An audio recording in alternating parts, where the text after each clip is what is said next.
Good afternoon, everyone. Nice to see you all. We are joined by Chief Bryant, our Chief Operating Officer,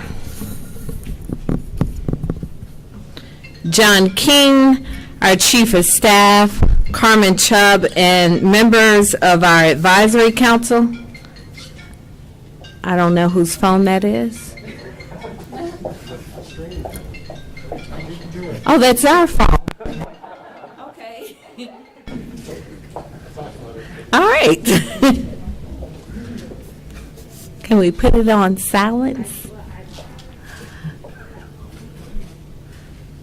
Oh, okay. We're getting back into the swing of things. You know, we've been out of practice for a while. Joining us from our advisory council, who's put in so much work over the past couple of months, we have Brenda Muhammad, Dorothy Hurst, Dave Wilkerson, Andrea Boone, our council member, Michael Langford, Courtney Smith. Did I miss anyone from the advisory council? All right, and also we have our Deputy COO, LaShondra Burks, with us today. This has been some really important work, and as you all know, we have experienced an uptick in crime, not just in our city, but across the country over the past year, and this really has called for all hands on deck.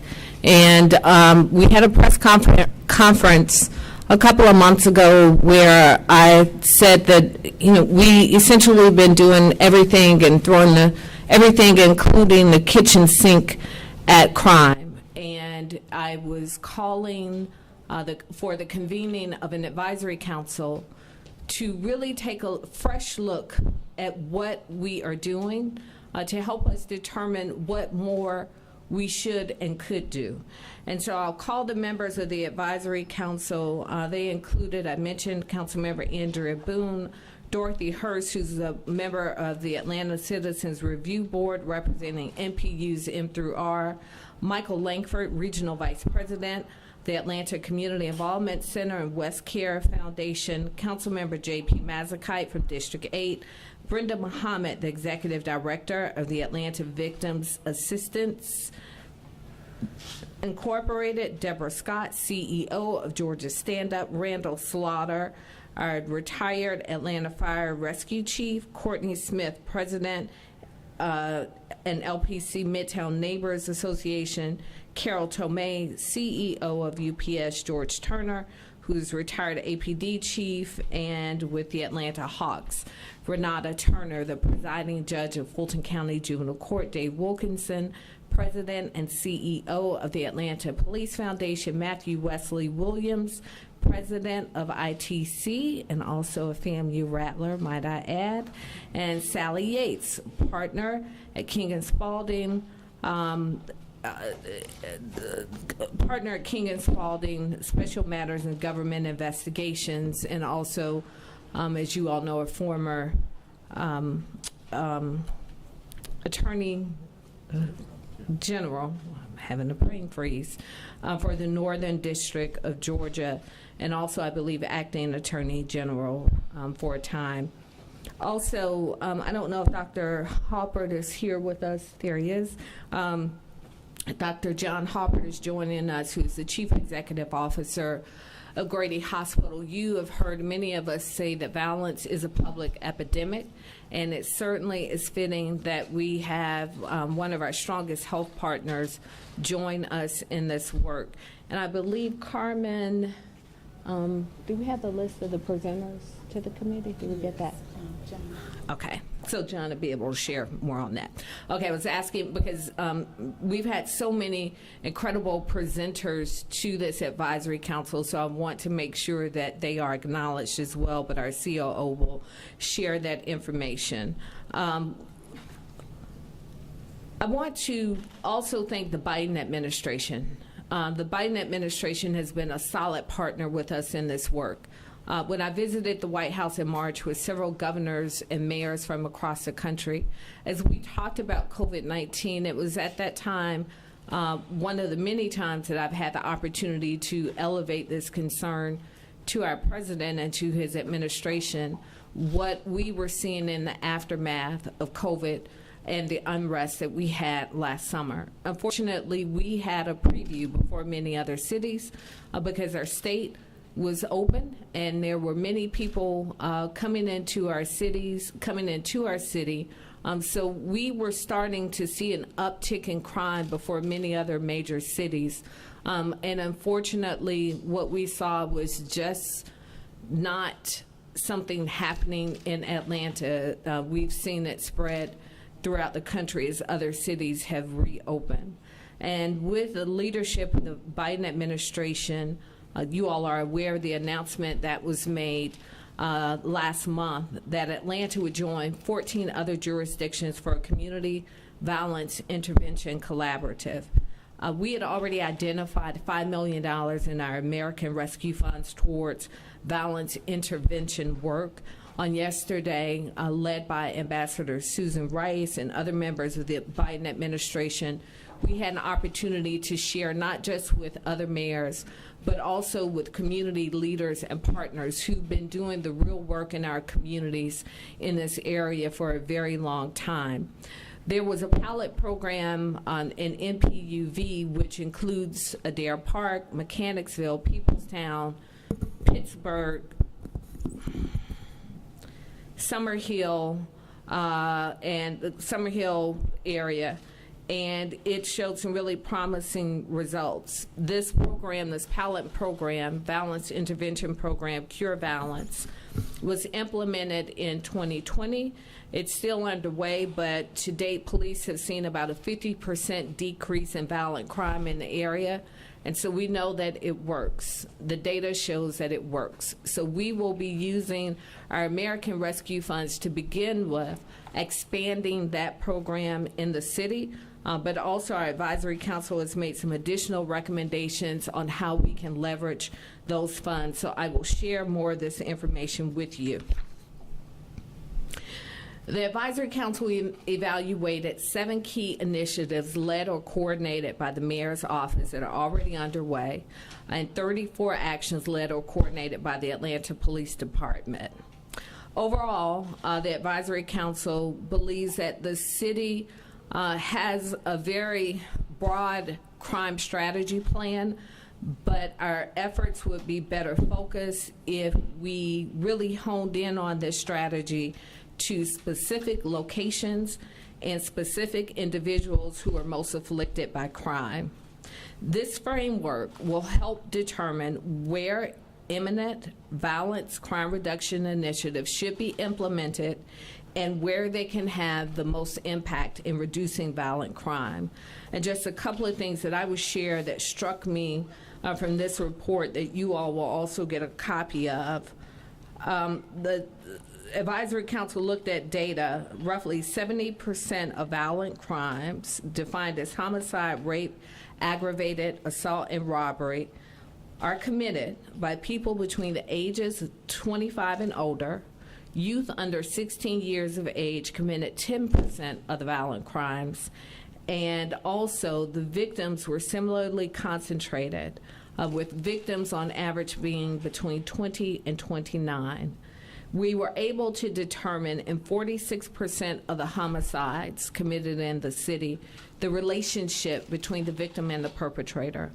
Of the 46% where we were able to determine that relationship, the perpetrator knew the victim in 70% of the homicides. So this speaks to what Chief Bryant has said repeatedly about the need for conflict resolution in our communities.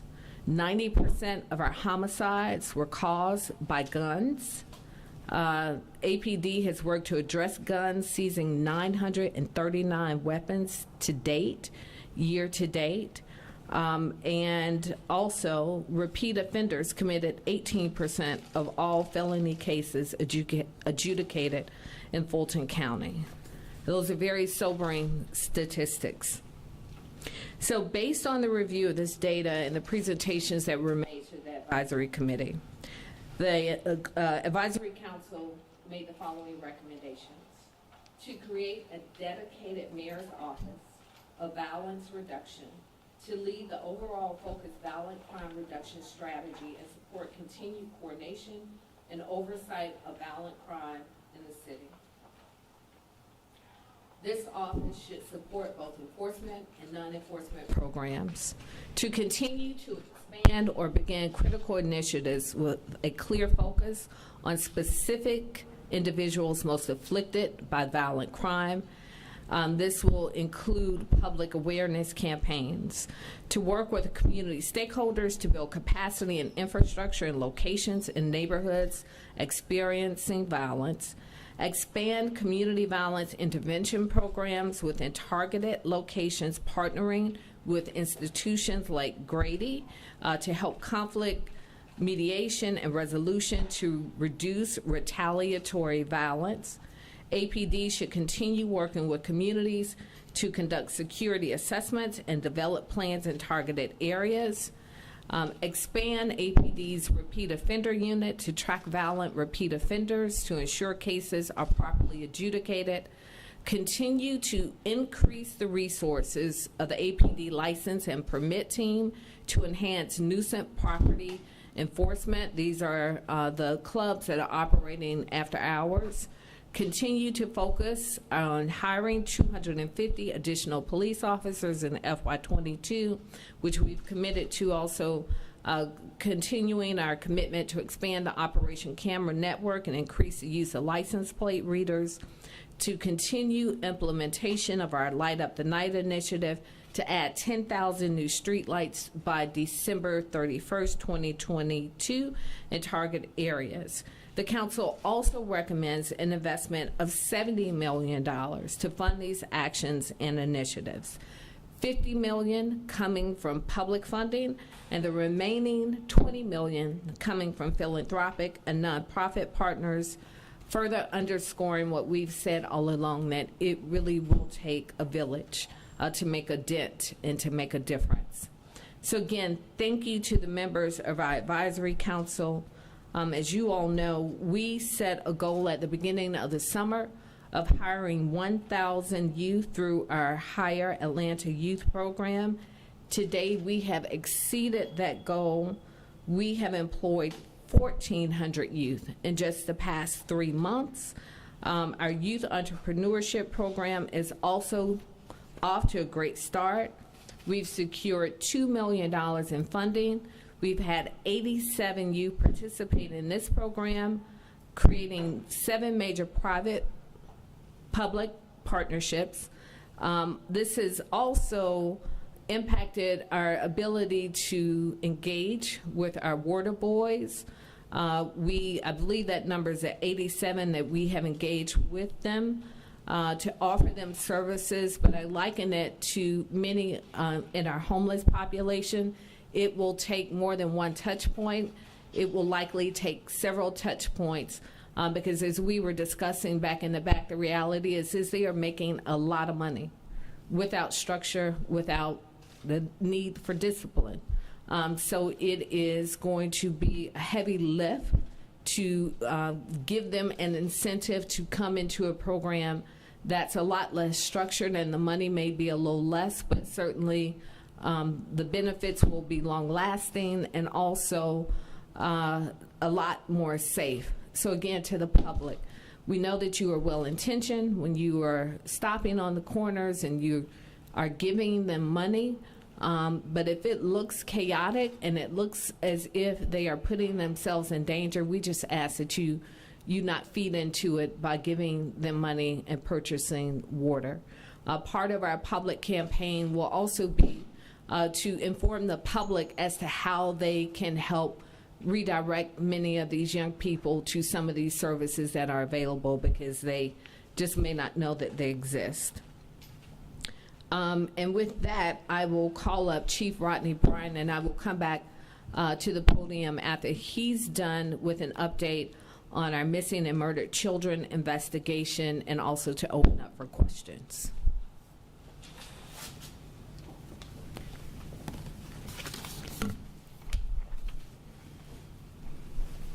Good morning, and thank you, Mayor, for your leadership in convening this group that I think will give a lot of help and direction as it relates to us continuing to combat crime. As the mayor stated, the city of Atlanta had the opportunity to see violent crime begin to increase much sooner than many of our other major cities. But it also gave us the ability to put a plan together and a strategy together ahead of other major cities as well. One of the things that I thought that was important during that time was to ensure we solicit the assistance of our federal partners and our other state partners. In doing that, I think that has allowed us to really start seeing have an impact on where we are with crime currently. Even though we are still up, as the mayor stated, we are starting to see those numbers come down tremendously. At the beginning of the year, many of you reported that we were 60% up in our homicide rate. Today, we are less than 25% up in our homicide rate, meaning that we are actually putting a dent in that violent crime and believing that the strategies that we have in place are actually working. And when asked what we contribute this to, one of the things you have to understand is last year this time, our police officers' focus was much different. We were out protecting and addressing civil disturbance throughout our city. We were out defending police properties. The morale of our police officers were tremendously low. We have begun to see that tide turn. Our police officers are very active in the streets, and to think and say anything otherwise is harmful to what our officers continue to do every day. So our focus have changed. We have the ability to be much more proactive in the spaces that we are seeing violence. One of the things that I thought was also important is that we centralize our police department, our investigation section. So now we have an investigation division that targets both major crime, property crimes, and special enforcement section. This gives us the ability to be more strategic in how we are investigating crime, more efficient and more effective in our investigation as well. As I measure and have conversations with our leadership team every single week to see how things are progressing, everyone believes that this new strategy is the most effective, and we are really seeing the impact as it relates to what we're doing. I would be remiss if I did not acknowledge our federal partnerships and our state partnerships. Last year, as I stated, when we were seeing the violent crimes increase, I reached out to all of our federal partners, all of our state partners, to see who was willing to come in and assist us. And all were willing and were helpful in putting together plans and strategies to do so. The FBI, the DEA, the ATF, all have been phenomenal. Our state partner, Georgia State Patrol and GBI, have been very helpful as well. Our local partners, the Fulton County Sheriff's Office and the other municipality police officer departments, we all come together and speak regularly, understanding that the crime problem we're seeing is not an Atlanta problem. This is a regional problem that you can replicate throughout our nation. And so for the mayor to put together this task force, I think will be helpful. To support the idea of bringing on 250 police officers in the next year, and for us to be able to restructure what we're doing as it relates to background and recruitment, working with the Atlanta Police Foundation to come up with bonuses and strategies to bring in new applicants, I think is, again, forward thinking. As you all know, you could ride through our city and see billboards up for police departments and police agencies all around our city. And that's because of the climate that we're in. But again, the mayor's office and the support of the city council all are on board. And when I think that when you find all groups working for one cause, it allows us to get things done. And so I'm confident that we'll be able to reach that goal of 250. Operation Shield, our camera network, I think that for this task force to support that idea will be very helpful. The camera network system that we have in the city of Atlanta is bar none better than any that you'll find in this nation. It is very helpful. It gives us the ability to be in places that we cannot have police officers. But it also allows us to have phenomenal work as it relates to our investigation. And then our repeat offender coordination, expanding that. I think that's a wonderful idea, because what that does is it allows us to work with the other agencies, our state partners over at the county, the DA's office, bringing the courts in line for us to all really be targeted and focus on really having an impact on crime where we're seeing the problems that exist. And so, Mayor, again, I thank you for bringing this task force together, because it also allows us to bring in other, one of the things that when you read through this report, you will not see them say that there needs to be a level of increased police enforcement. And that's because I believe that the police officers are doing all that they can do. What it does says is that we bring in civic organizations, and we bring in nonprofit, and we bring in other entities to do non-enforcement in areas that we continue to see systemic problems. And so, with that being said, thank you, Madam Mayor, for your leadership. I'll turn it back over to you.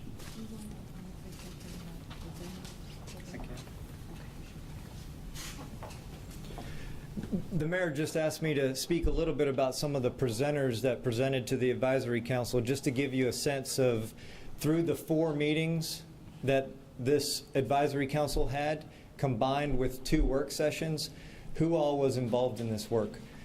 So in the first 4 meetings, and you'll see in the full report the specific topics that were discussed, we had a diverse array of staff members from the city, as well as some outside presenters, helping to make sure that people understood the variety of initiatives that were going on within the city, and help to bring about discussion and brainstorm on new ideas or initiatives to either expand or build upon what was already going on.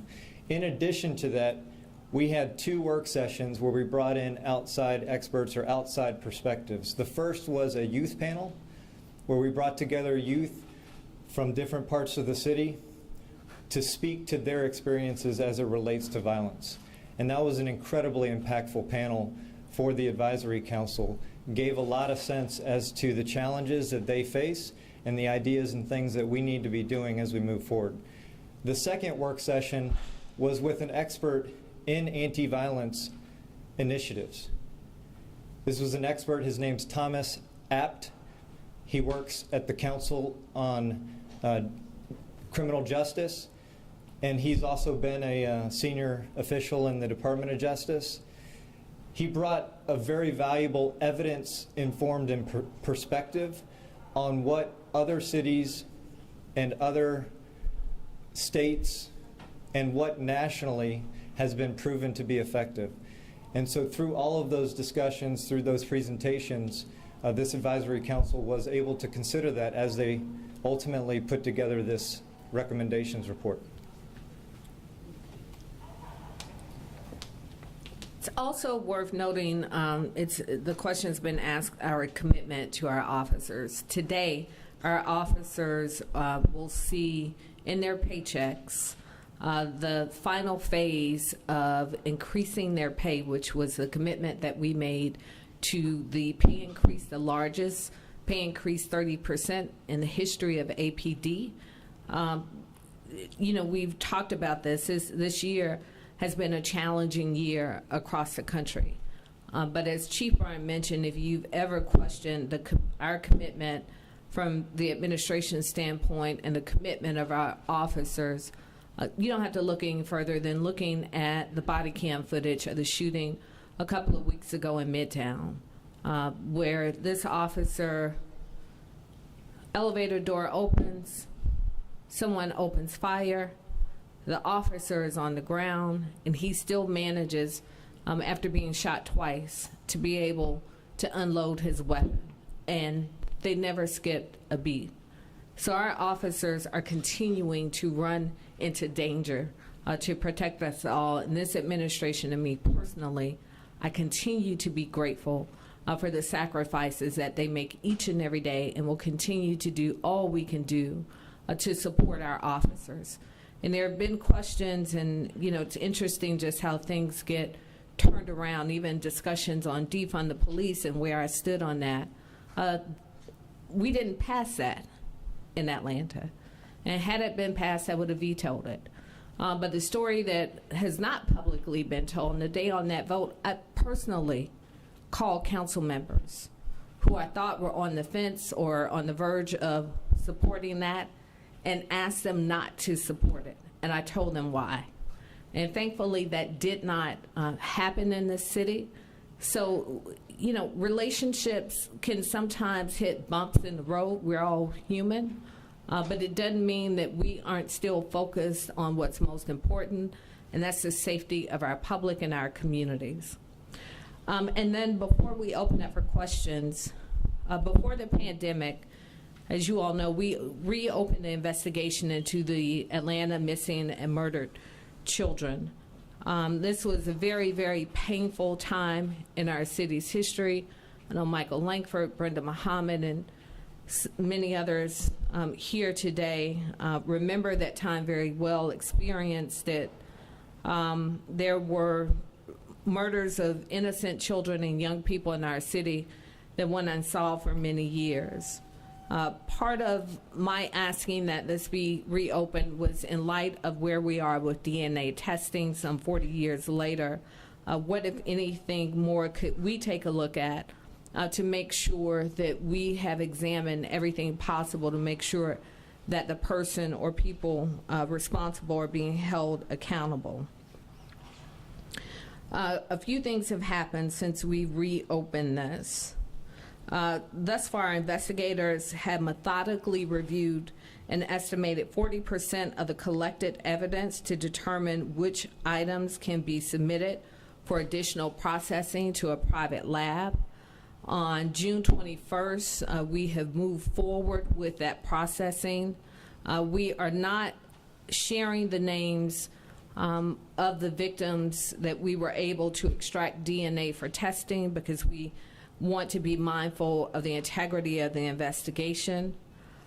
This private lab has extensive experience in the field of analyzing deteriorated DNA and has a successful history in providing evidence in high-profile nationwide murder cases. Fiber evidence was reanalyzed in all 30 of the cases, and investigators have also extended the timeline from 1970 to 1985 to see if there are any additional children or victims that perhaps have been overlooked. I believe there are 2 cases, Chief Bryan can correct me if I'm wrong, that we have been able to send off DNA for additional analysis. So we certainly hope to have that information back over the next few months. Hopefully, before I leave office, I hope that we're able to get it back. But if not, I trust that whomever the next mayor is will keep this as a priority. And it's truly my hope that with the analysis of this additional DNA, that we can have some additional answers. Also, there is the art memorial that is now at Hartsfield Jackson with portraits of all of the children. And we are also moving forward with the placing of the eternal flame on the grounds of City Hall. So we will continue to keep you updated. Thank you, Chief Bryan, and to all of the officers who have continued this important work. And also, I just want to, again, thank our advisory council for this dedication and very thoughtful work that they've given to us. And also, thank you to John Keene, our Chief Operating Officer, Carmen Chubb, our Chief of Staff, LaShondra Burks, our DCOO. I see Jerome Jordan, our Deputy Chief of Staff. I don't know if I'm missing anybody else. Curtis. I see Curtis over here in his work clothes from Constituent Services, and just to all of our leaders in the city. You know, it goes without saying this has been a difficult year, but our leaders have not stopped. They have worked day in and day out, more hours than any of us could begin to imagine, with a dedication and a focus on keeping the city going. And I think sometimes that gets lost when things don't go wrong. We often don't recognize what it takes to make things go right. So thank you to all of our leaders, our senior leaders, for the work that you've done, and thank you to our employees. So with that, I'll take any questions you may have. Madam Mayor, could you respond to the governor's criticism yesterday, without, he didn't name names specifically, but said city leaders? He said the leadership was pushing anti-police, soft-on-crime rhetoric, and indirectly said that helped lead to the spike in violence.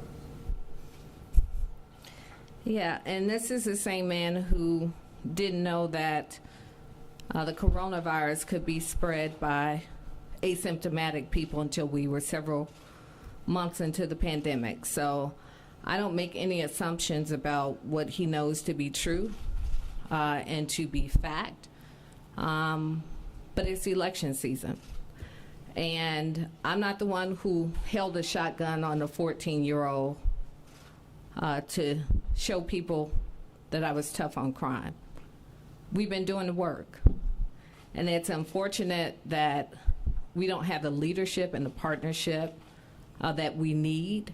It's unfortunate that fingers are being pointed, and I believe he placed blame on city leadership for the metro area. I'm the mayor of Atlanta. He's the governor of the entire state.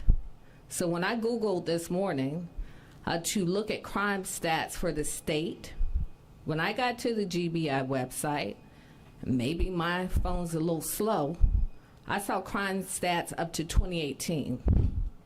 So I know what the stats are in Atlanta because I get them every single week from our chief. We share it with our cabinet. We have a full discussion in our cabinet every week on what crime is in Atlanta, and we publish it. I don't know what the stats are in the state.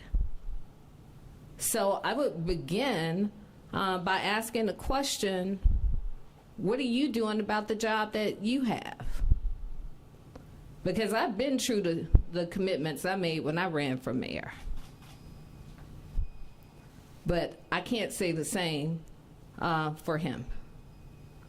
Ma'am, could you talk also about the program that is in NPUV that you said has been very impressive? Some of the details that you'd like to see expanded to the entire city? Yes, and I will let John give you more details on the Cure Violence program in NPUV. We have seen it was funded by the Annie E. Casey Foundation, private funds, also with the support of Chris 180, and it has given us the results that we really need throughout the city. So I will let John give more details on that. I'll just highlight a couple things. There are some places that we can point you all to get some great details on this work. As the mayor mentioned, funded by the Annie E. Casey Foundation in partnership with Chris 180.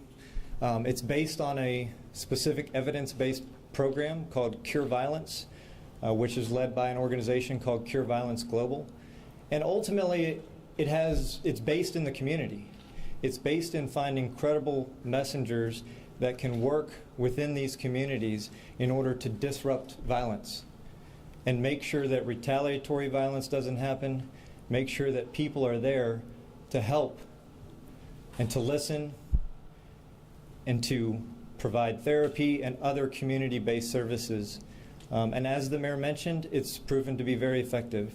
What we've already seen in our pilot program has shown the decreases in violence, decreases in homicides, and the evidence is nationwide. Mayor Bottoms, the plan proposes a $70 million increase in spending, out of which $50 million would be public funds. The state passed a 5% rule on police spending, there's sort of an anti-defund law that was passed. What portion of that money would come under the cap? Well, what we'll have to look at it, certainly when you have a budget, it's going to be at the expense of something else. But what I know is that when our communities aren't safe or when they don't feel safe, nothing else really matters. And so people will have to understand that for us to implement these recommendations, we are going to have to cut somewhere else. Where that is, we will best determine. But if you recall, in transitioning from our jail and our employees, we were able to reallocate many of the funds and personnel from our correction staff into some of this community-based work. And so the great thing with our CFO and with John, who has a very extensive professional background, we bring a very different approach into how we look at how we spend our funds in the city and how we allocate and reallocate. And you know, it's my hope that this is not the last tranche of funding that we will see from the federal government. As I was on the call yesterday, many other cities and everybody's budget is different and their needs are different. Many cities have committed much more than we had the $5 million. So we know that there is still room for us to grow in that space, and now having these solid recommendations, we have a pretty good idea what that framework should be. I fear I may have been misunderstood when I asked the question, and that's my fault. If the budget for the police department increases by $50 million, it would obligate whoever follows to cut it by no more than 5%. No, we didn't say it would necessarily be an increase. One of the recommendations is to stand up a completely separate office, a violence intervention office. So it may or may not fall within the police budget. We also have the support of the Police Foundation and other partners.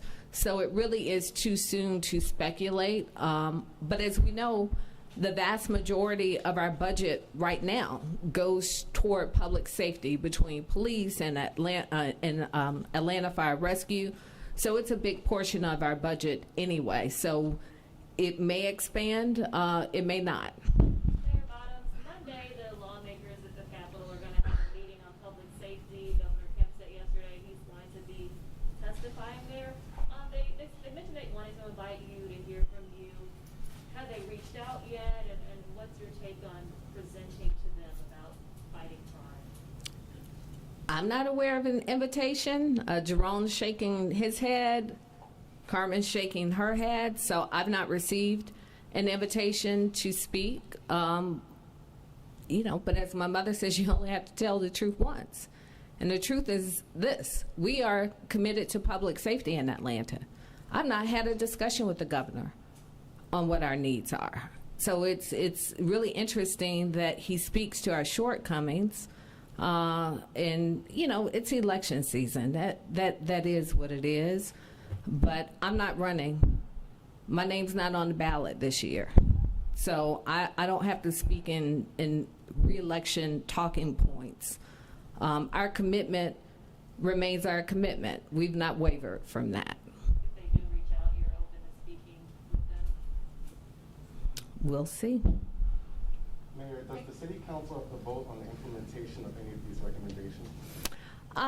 That would be a question for our COO.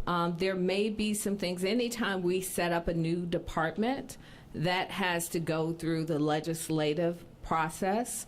So I would expect there may be some things, and when we start reallocating budget money, and we had set forth some legislation before council on how we would spend our American Rescue Fund money. So if we make some reallocation of those funds, then certainly that's likely to have to go through council. And how will you measure the success and impact of these recommendations?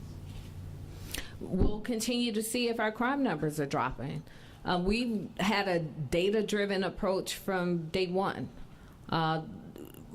John, I mentioned John's professional experience. John came from Deloitte. So we're constantly looking at data and analyzing data. We're not pulling it out of the sky and coming up with nice sound bites on why things are working, why they aren't working. We're looking at data. And it is going to be extremely helpful, I believe, when we can drill down that data, with one of the recommendations being, let's get more specific, more focused geographically on where we are putting our efforts. So, you know, we have a lot of data, and I think we'll continue to get even more to tell us if we're headed in the right direction. And again, part of what's so wonderful about the support of the White House, we're getting technical assistance. I cannot stress to you enough what that means. We have almost 9,000 employees. We have a limited amount of resources and employees, But when you have the White House coming in and saying we are putting hands on deck and we are going to help you all with this, that goes a very long way. And we are very fortunate to be one of 15 cities who've been chosen to participate. And you've already exceeded your goal of hiring 1,000 young people through city programs. You said you hired 1,400 young people. Are you planning to track their progress in their life? And additionally, do you have a new benchmark for hiring young people in the city? Yeah, this is a commitment. So part of it, obviously, is putting them to work, getting money in their pockets. But the other part is staying engaged and also making sure that we're able to meet them at their point of need. I was really glad yesterday I just signed off Mayor's Youth Scholarship Fund. How many are we giving out this year? Over 60. Over 60 kids are getting at least $2,000 through the Mayor's Youth Scholarship Fund, or $2,000 per semester, $4,000 a year, up to $10,000 a year. So this is an ongoing commitment on our behalf. Ladies and gentlemen, we have time for 2 more questions. He's new. What's the timeline for these recommendations to go into effect? Some of them are immediate. Some are the expansion of cure violence is a phased-in approach. I believe with the last phase of it being March of 2022. So all of the recommendations are immediate recommendations, but some will take a little more time to implement. As you know, our commitment to the 250 officers goes through next fiscal year. The expansion of the camera network, I mentioned the Light Up expansion, that goes through December of 2022. This is actually a question for the chief, if I could. APD put out a warning today about the scooter crimes. Put out video on Instagram, and I think it was 7 incidents. Do you have any updates on how the investigation into those crimes are going? Yes, well, we are clearly working with the mayor's offices and ADOT as it relates to what we're seeing with scooters. We recognize that they're a problem.